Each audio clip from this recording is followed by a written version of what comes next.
Dr. Collins, let me express my thanks to you and to Dr. Fauci for opening up to create this access. We convened the body of medicine led by Reverend Dr. Todd Yeary, Dr. Furholder, epidemiologist, Michigan State, as well as Dr. McDougall, who is at Ohio State, who also is the head of NMA.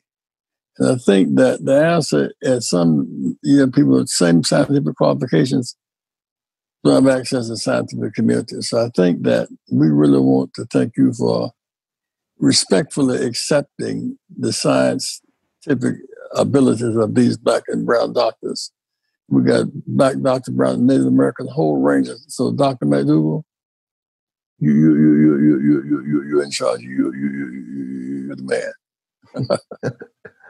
And Dr. McDougall, on that point, where on this question of getting our community more comfortable with the scientific research and the scientific efforts that are going to happen going forward to ensure that we are properly represented in the virus trials, what can the National Medical Association do in conjunction with the NIH to start bridging this gap and start working towards a program that would inform the community about the options that are available, and also ensure that people have the proper ability to ask questions, get answers, and establish that level of trust that Dr. Collins was speaking of earlier?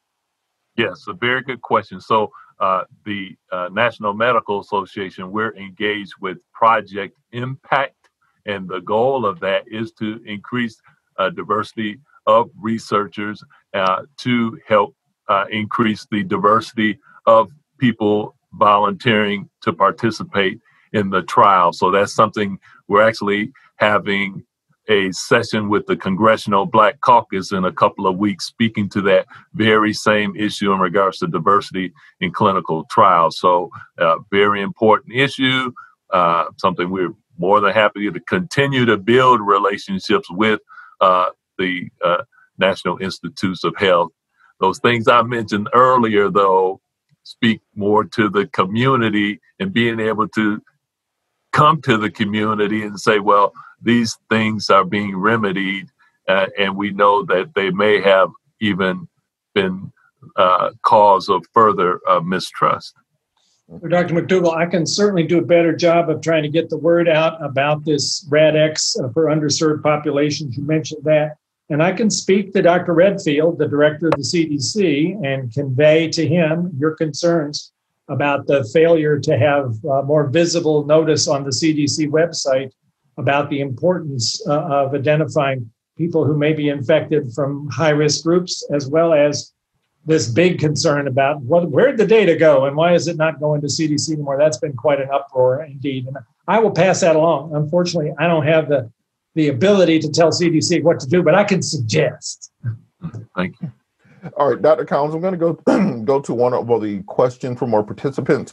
We have Ms. Charlotta Tarvers, CEO of Primary One Health, and she asks, are there any research projects taking place specifically addressing inequity, severity, contraction, and or recovery from COVID-19 among African Americans and other people of color experiencing the virus? And two, has the federal response and or directives to fund, test, contact trace, and treat been commensurate with the severity among those populations?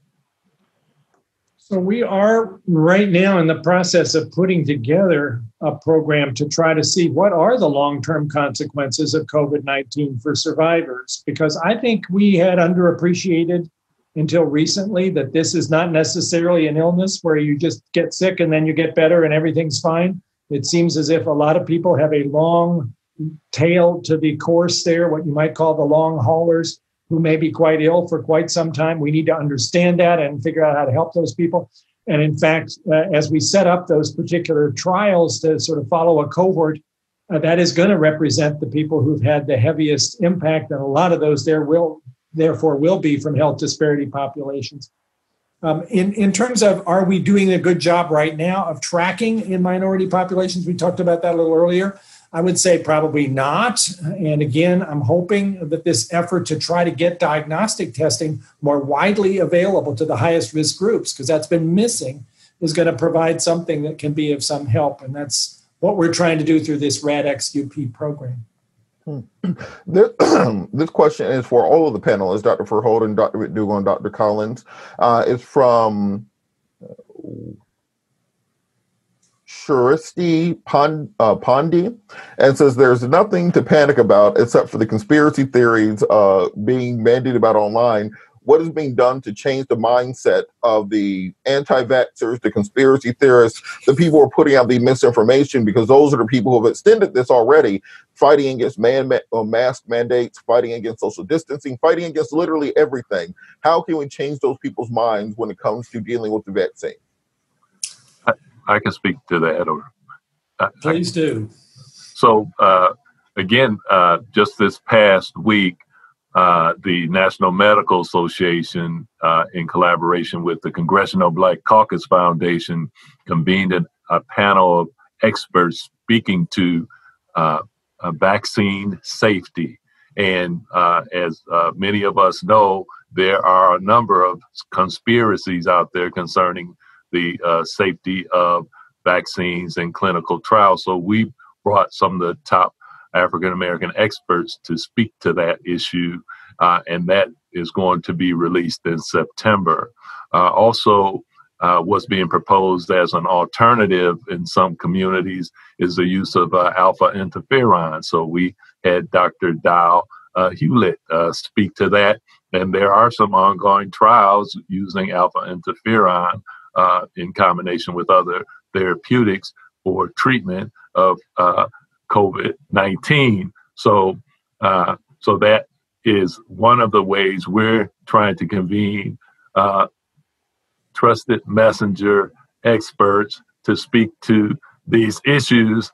And then persons like yourself are convening radio broadcast for to spread the truth, and to have persons like myself and Dr. Verholden speak on the public airways about what should we consider to be more reputable and more trustworthy information, in the Rainbow Push Coalition convening these types of town hall sessions and getting the word out. I know members of our National Medical Association, we have a collaboration with 11 other health organizations: Association of American Indian Physicians, National Hispanic Medical Association, National Black Nurses Association. I'm going on down the line. So our leaders in these groups being able to speak truth to these issues will be one of the ways to help get this word out.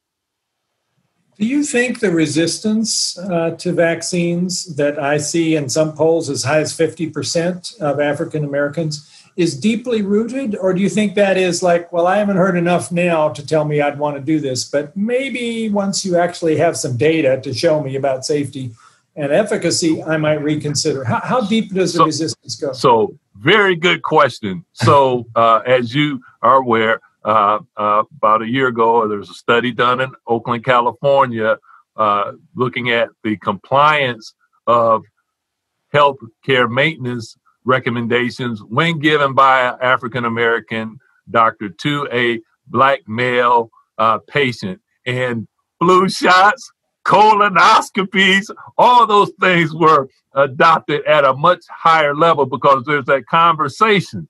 So then this speaks to another larger issue in regards to workforce diversity, Dr. Collins, and I know Dr. Hannah Valentine is working with you on that too. So just another reason to increase workforce diversity. Thank you. Can I offer something too as well, since we have Dr. Collins, which is that if we don't build equity in to funding, our natural drift is to inequity, right? That's what we've learned about our society, that it's just not fair play most of the time. And much of that predates us. We all inherited it. And some people don't even want to be the beneficiary of it. But the way systemic racism works, you really don't have a choice. It's just ingrained in the fiber of how our world works. And so if you think about it, if we have funding that's available, and that funding is for, clinical trials, I do think NIH is very heavy on the trials and not so much on the translation, the dissemination, and then the implementation science side of it. Yeah. So we've got all these great therapeutics, all these great, innovations, vaccines, et cetera. But there's a gap in how do we go from innovation at the bench and getting it up and out in communities. Mm-hmm. And oftentimes I think underrepresented minorities may be overrepresented in the social and behavioral sciences. So what really at NIH looks like racism, I actually think is disciplinism. It's discipline. But we're now seeing just having great clinical innovation without the bridge to then get uptake in the community is a part of the gap. So I think you can start to think about how do we build that in to the funding? Because I guarantee you, the institutes will figure it out. If you start to say there's got to be some dissemination implementation component, if you say, to an institute, your portfolio and the race ethnicity of your funded investigators has to mirror the pool of investigators in the field, you wouldn't have to do much. You wouldn't need a program. When my son was younger, he wanted a Xbox in his room. And I said, you get straight A's, you get an Xbox in your room. I didn't get the kid a tutor. I didn't spend more time with him doing homework. I gave him an incentive that mattered to him, and he figured it out. People will figure it out, but not if there's no real incentive. If you start to think about how to build equity and this workforce diversity into the funding, I bet you the institutes would figure it out. Mm-hmm. Mm-hmm. Yeah. I'm totally hearing you, and you are echoing Hannah Valentine in my ear. Okay, awesome. Another question from the chat box for Dr. Collins. We need researchers from communities of color reaching out to leaders from the healthcare institutions, such as, I'm going to insert Clark Atlanta University, because that's where I went, Howard, Morehouse, Meharry, and other HBCUs. Y'all can't keep forgetting about Clark when y'all put the HBCUs in here. As well as researchers of color at major institutions. So what efforts are being made to reach out to our HBCU community, to our other African-American organizations in order to spread this information to ensure that we are included in these trials?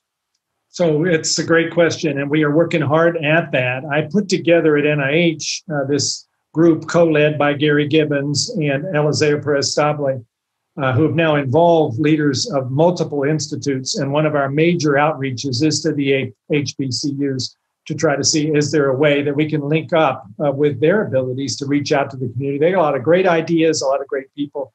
Meanwhile, the Office of Minority Health in HHS gave a $40 million grant to Morehouse to help coordinate this as well. And so that's also very much part of this mix of how we're trying to make sure we're bringing everybody to the table who has skills and connections and the opportunity to spread the word. And that's what we need. I wish we had started earlier. I wish we had kind of thought back in January, this might be an issue and we ought to start working on it now. But I think we've been working at it pretty hard now for about 3 months.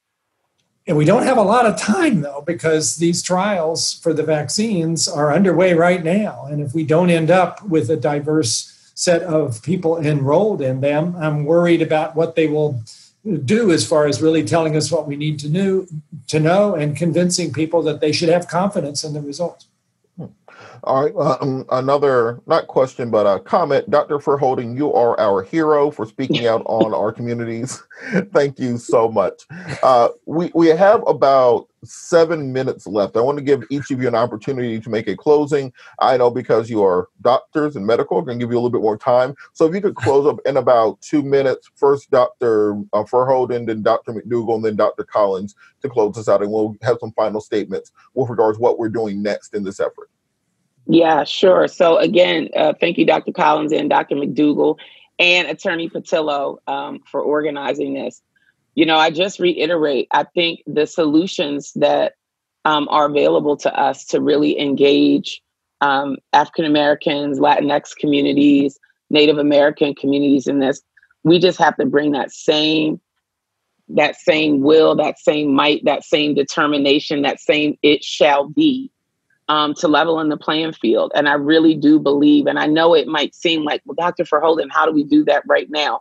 I don't know. I'm not the director of NIH, but you are. And I trust that you can figure it out. I would trust the vaccine if you said it is cleared phase 3 clinical trials and it is safe for use. I would trust if you said, Dr. Verholden, we need help figuring out how to engage community of color. Those communities, however, are going to ask me, Dr. Verholden, what did Dr. Collins give you in exchange for that? That lets us know that this isn't just about COVID, that this isn't just, they need, Black and brown, people engaged right now. How do we know that this is not going to be a one-off? And so I just really ask you to just sort of think about that. Not that you haven't, but I think the trust that you're trying to rebuild, we have an urgency for it, but trust and relationships are a process. And if we really appreciate how we got here, it's going to take some work to undo some of that. And I do think expanding that workforce, having people that look like the people that we need in trials, leading some of the trials, leading the work, having a ready mechanism to get new and early stage underrepresented minorities at the table, at the NIH table, would go miles. So if there's a way to start to do that now and innovate with that same velocity, I think it would go miles for restoring some trust. And thank you. Dr. McDougall. And thank you too, Dr. Collins. Really appreciate your comments and being open to us as a community. And you mentioned earlier in your discussion the topic of racism. Racism as a topic of study or an intervention should also be considered as these various requests for applications and so forth are put together, because that's a long-standing issue that's being highlighted now during this global pandemic. So wrapping that into the solution finding would also be of benefit. All right, well, you both, Dr. Collins. Yeah, you were both resonating very much with some of the hopes and dreams I have about how we might, in this desperate situation in 2020, figure out a way to turn this into something positive. And I think if we could all figure out how to tackle this together and not have it drive us apart, we might find that we could get to 2021 in a place that would be a little better. I will tell you that I am deeply concerned about whether NIH has been doing everything we should be in this longer range view about health disparities, health inequities, the imbalance of our workforce. After the killing of George Floyd, I think so many people sort of woke up to the fact that we couldn't just look away from this circumstance. We couldn't just say we're somehow over all of that. We are not all over that. And I brought together all of those 27 institute and center directors. We've now met as a group 3 separate times, each of them for 2 hours, focusing specifically on what NIH could be doing and should be doing that we're not already doing about health disparities and about structural systemic racism. I don't know that that was really in our lexicon so much until this summer, but it is now. And on Thursday, we'll have the 4th gathering of that sort, which I will lead. We've tried to break it down into specific areas of action that we, NIH, could undertake that falls within our mission, within our congressional authority. There's certain things that we have to be careful that we don't step into somebody else's swim lane and get smacked. But there's a lot we can do and will do. And I'm glad that you have highlighted the importance of being ambitious and bold and innovative about the workforce. Because if we don't fix that, I don't really see how other efforts we make are going to have the impact they need. And if we do fix that, I think a lot of other things will come along with that, just in terms of having those insights, that amazing energy that comes from diversity in the scientific workforce, which right now we are lacking, and we need to pull that together. And that means figuring out ways. I liked what you said about building equity into the system and not having it just sort of expected to happen, because, as you say, historically, that hadn't worked. And we do have some opportunities at NIH. We have some levers to pull here that we haven't pulled. And it's time to really figure out how we could do that. So we're going to be hard at this. And again, I didn't want to have us plunge into it like, in a week or two. We had to really think through where are the spaces that we could take actions. And no doubt we will encounter some resistance from various forces about how this might mean rearranging some of the resources and where those resources should go. But I'll give you my personal word. We are not going to go back to the way things were. This is a moment in history. We must not pass up this moment. And if COVID-19 has shown a bright light on it, that's terrible, but we better look at that light and we better do something so that if COVID-24 comes along another 5 years or whatever is lurking out there for us, we'll be in a better position to deal with this in a fashion that represents health equity and not what we have right now. So thank you. Your insights and your comments have helped me a lot. And Dr. Verholden's about to jump out of her chair, so a couple minutes, go ahead. I remember when Dr. Collins was installed as the director of NIH, and I've been following you. I was, much earlier in my career then. And Dr. Collins, I believe you. Not only will we hold you to account, but we'll be your partners. Okay, I'm counting on that. I can't do this. So you can get both. We will have our foot right here on your neck. Where's the diversity? But we will also be your partners. We will be your partners. And a last question before we're done. Someone asked for Dr. Collins. If somebody does represent a group that does want to be involved and does want to help with this effort, who do they contact? How do they get in contact with the NIH? What can we do as a community to help? Well, it's a big, complicated place, and depending what the question is, the connection might be a little different. I will just tell you right now, contact me, francis.collins@nih.gov. I read those emails. I figure out if it's a question that needs to go to a certain person, how to make sure that happens. I want to be responsive. So francis.collins@nih.gov. Bring it on. All right. Thank you so much, Dr. Collins. Thank you, Dr. McDougall. Thank you, Dr. Verholden. Thank you, Reverend Jesse Jackson, for convening this in the Rainbow Push Coalition.